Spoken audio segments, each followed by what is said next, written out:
এটি অমৰ প্ৰেম কাহিনী আৰু এটা দুৰ্দান্ত অভিনয় আৰু এই অভিনয়ে বৰ্তমান ইতিহাসৰ মঞ্চ শুৱনি কৰি পেলাইছে আৰু এই মুহূৰ্তত মই উপস্থিত আছোঁ ইতিহাস থিয়েটাৰৰ মঞ্চত উপস্থিত আছোঁ আৰু এই মুহূৰ্তত মোৰ সৈতে উপস্থিত আছে আপোনালোকৰ অতি মৰমৰ জনপ্ৰিয় অভিনেতা মৃদুল ভূঞা আৰু লগতে আছে অভিনেত্ৰী শৰ্মিষ্ঠা চক্ৰৱৰ্তী। কিছু কথা পাতিম তেওঁলোকৰ লগত। আপোনাৰ ওচৰত আহিছোঁ পোনপ্ৰথমে, যিহেতু বহুদিনৰ মূৰত আপোনালোকে অপেক্ষা কৰি আছিলে, আপোনালোকে আখৰা আৰম্ভ কৰিছিলে কিন্তু চৰকাৰলৈ বাট চাই আছিলে। বহুদিনৰ মূৰত বহুদিন বিৰতিৰ পিছত আপোনালোকৰ পুনৰ থিয়েটাৰসমূহ, যিসমূহ থলুৱা আচলতে থিয়েটাৰ, সেই থিয়েটাৰসমূহ খোল খালে। অনুভৱ কেনেকুৱা প্ৰথমতে? আমাৰ প্ৰথমতেতো সেইটোৱে ক'ব লাগিব যে আমি ভবাই নাছিলোঁ ইমান মানুহৰ সমাগম হ'ব বুলি, কিন্তু বহুত ভাল লাগিছে আৰু আমাৰ গোটেই টীমটো আমি মিলি খুব ভালকৈ আমি কাম কৰি মানে তেনেকুৱা সক্ষম মানে কি আপোনাৰ ৰাইজে ক'ব, আমি আগবাঢ়ি আহিছোঁ। কৰোণা প্ৰট'কল যিখিনি পাৰোঁ আমি মেইনটেইন কৰি, আমি আখৰা গৃহত সেইখিনি মেইনটেইন কৰি আমি কাম কৰিছোঁ আৰু আমাৰ অ'পেনিঙৰ পৰাই যথেষ্টখিনি আমি মৰম সঁহাৰি আশীৰ্বাদ পালোঁ আৰু মোৰ বিশ্বাস যিকেইটা পেণ্ডেল হ'বলগীয়া আছে আমি এনেকৈ আশীৰ্বাদ পাই যাম আৰু ৰাইজে আমাক ভাল পালে, মৰম দিলে আমি আগবাঢ়ি যাব পাৰিম। আৰু কৰোণা মহামাৰীয়ে যথেষ্টখিনি আমাক ক্ষতি কৰিছে। সাংস্কৃতিক বিভাগ হওক, যিকোনো বিভাগ হওক, 1.5 বছৰ থিয়েটাৰ উপভোগ কৰিব পৰা নাছিলে সকলোৱে, কিন্তু এতিয়া আমি ইমান মানুহৰ সমাগম হৈছে আৰু ইমান ভাল পাইছে আৰু ইতিহাস থিয়েটাৰৰ টীমৰ ফালৰ পৰা আমি আটাইলৈ ধন্যবাদ জনাব বিচাৰোঁ। আৰু যিসকলে এইবছৰ থিয়েটাৰ কৰিব পৰা নাই তেওঁলোকলৈ শুভেচ্ছা থাকিল আৰু যিসকলে ওলাইছে থিয়েটাৰ কৰিবলৈ তেওঁলোকলৈ শুভেচ্ছা থাকিল আৰু অনাগত দিনত যাতে আমি ভাল কাম কৰিব পাৰোঁ, আমাক যাতে ৰাইজে আশীৰ্বাদ দিয়ে এনেদৰে, কাৰণ আপোনালোকৰ আশীৰ্বাদ পালেহে আমি ভালকৈ কাম কৰিবলৈ সক্ষম হ'ম। সোণৰ হাৰো নালাগে নাটখনে কিন্তু দৰ্শকক যথেষ্ট মুগ্ধ কৰিবলৈ সক্ষম হৈছে। আমি দেখিছিলোঁ কান্দিও বাহিৰলৈ ওলাই। হয়, আমি মঞ্চত কান্দিয়ে থাকোঁ আৰু মৃদুল দাৰ লগত হয়, জুতিটো ইমান ধুনীয়াকৈ মই ভবাই নাছিলোঁ, মই গ্ৰাউণ্ডৰ পৰাই কান্দোঁ। মৃদুল দাৰ লগত ইমান ধুনীয়াকৈ মিলি গৈছে, এইটো ইম'চনেল বণ্ডিং বুলিয়ে ক'ম।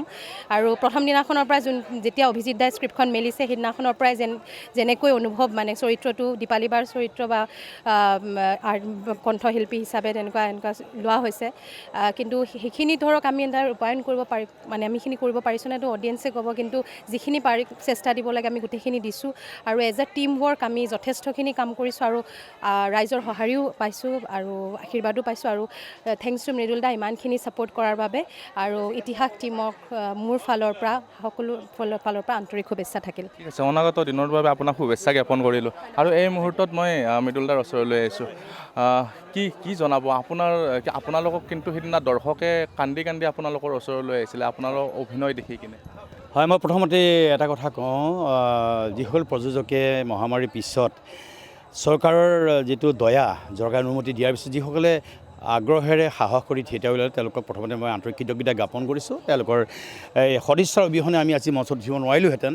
দ্বিতীয়তে আমি ভবা নাছিলোঁ যে এই অৱস্থাত মানুহৰ ইমান সমাগম হ'ব। মানুহৰ সমাগম দেখি সঁচাকৈ আমি আপ্লুত হৈছোঁ। আমাৰ কাৰণে মানুহেই ভগৱান হয়, দৰ্শকে ভগৱান হয়। আৰু মই ক'বলৈ গ'লে আমাৰ 3খন নাটকৰ কথা ইতিমধ্যে অসমৰ ৰাইজে গম পাইছে। ভুনিব ভূপেন্দা আছে, আজি যিখন নাটক, এখন বিশ্ববৰেণ্য গায়িকা দীপালী বাইদেউৰ ওপৰত নাটক, নীলপৱন দাৰ ওপৰত নাটক। গতিকে নাটক দুখন চাই মানুহ আপ্লুত হৈছে, আৱেগিক হৈছে। আৱেগিক কাহিনীয়ে আৱেগিক। বিশ্বৰ মোৰ চকুত সৰ্বশ্ৰেষ্ঠ প্ৰেম কাহিনীৰ ওপৰত নাটকখন কৰিছোঁ। অভিজিত ভট্টাচাৰ্যই লিখিছে, সুন্দৰ লিখিছে, আপোনালোকে দেখিছে। আৰু সকলোতকৈ ডাঙৰ কথা যে মানুহ, আমি কল্পনা কৰোঁ মানুহ কেৱল মানুহ, ইমান মানুহ হৈছে, আমি কল্পনাৰ বাহিৰত মানুহ হৈছে। মই এটা কথাই মানুহক অনুৰোধ কৰোঁ যে সকলোৱে মাস্ক পৰিধান কৰি আহক নাটক চাবলৈ, হিলদল ভাঙি আহক, কিন্তু মাস্কখন যাতে সকলোৱে লগত লৈ আহে। আৰু মনৰ এনেকুৱা এটা অৱস্থা হৈছে, আমি বুজাব নোৱাৰা এটা অৱস্থা হৈছে, যেতিয়া আমি দেখোঁ পেণ্ডেলত একদম পাৰাপাৰ ভাঙা মানুহ হৈ আছে, তেতিয়া মনটো খুব আপ্লুত হয়, সুখী হয়।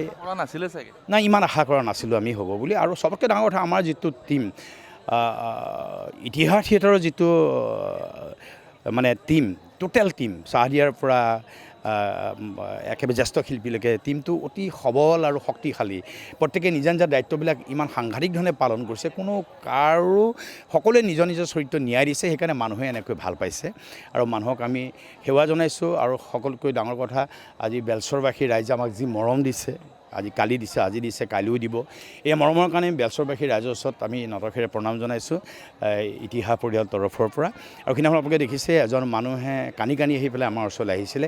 সেই মানুহজন কিন্তু সাধাৰণ মানুহ নহয়, কোনোবাই মানুহজনক কিবা ট্ৰোল কৰিছে, কিন্তু খুব দুখ লাগিছে। মানুহজন এজনে ৱৰ্ল্ড ৰেকৰ্ড কৰিছিল, যিজন মানুহ, তেওঁৰ নাম বাবু পুৰুষোত্তম, তেওঁ কবি হয়, ৱৰ্ল্ড ৰেকৰ্ড কৰিছিল 24 ঘণ্টা পিছফালে খোজকাঢ়ি। সেই মানুহজনে চকী পোৱা নাছিল মোকালমোৱাত, থিয় হৈ নাটক চাই তাৰ পৰাই চিঞৰি কান্দি আহিছিলে। গতিকে এই মানুহখিনি যিটো মানে আত্মাৰ মানে আহ্বান আমাৰ প্ৰতি, এইখিনিৰ কাৰণে আমি যথেষ্ট সুখী। আৰু আপোনালোকৰ চেনেলৰ জৰিয়তে অসমৰ ৰাইজক এটা কথাই কওঁ যে আমি 3খন সুন্দৰ নাটক লৈ আহিছোঁ, আপোনালোকে মৰম দিছে, এয়া আমাৰ কাৰণে ডাঙৰ সম্পদ। এই সম্পদখিনি আমি মূৰত লৈ আমি প্ৰত্যেকে যোৱাৰ চেষ্টা কৰিম। আহক আপোনালোকে ইতিহাসৰ নাটক চাওক, প্ৰত্যেকখন থিয়েটাৰৰ নাটকেই চাওক, কাৰণ থিয়েটাৰ কেইখন ওলাইছে, প্ৰতিখন থিয়েটাৰে জীয়াই থাকিব লাগিব। প্ৰত্যেককে আপোনালোকে ভালদৰে উপভোগ কৰক, তাৰে কামনা কৰিছোঁ। মই শেষত এটা কথাই ক'ম, ক'ভিডৰ নীতি নিয়ম মানি আচলতে এই থিয়েটাৰসমূহ আনুষ্ঠানিকভাৱে আয়োজন কৰিছে। আৰু এই মুহূৰ্তত দেখিবলৈ পোৱা গৈছে বেলশৰৰ এই মঞ্চত ইতিহাস থিয়েটাৰক দেখিবলৈ পোৱা গৈছে। সকলো নীতি নিয়ম তেওঁলোকে মানি আচলতে এই থিয়েটাৰসমূহ আয়োজন কৰিছে।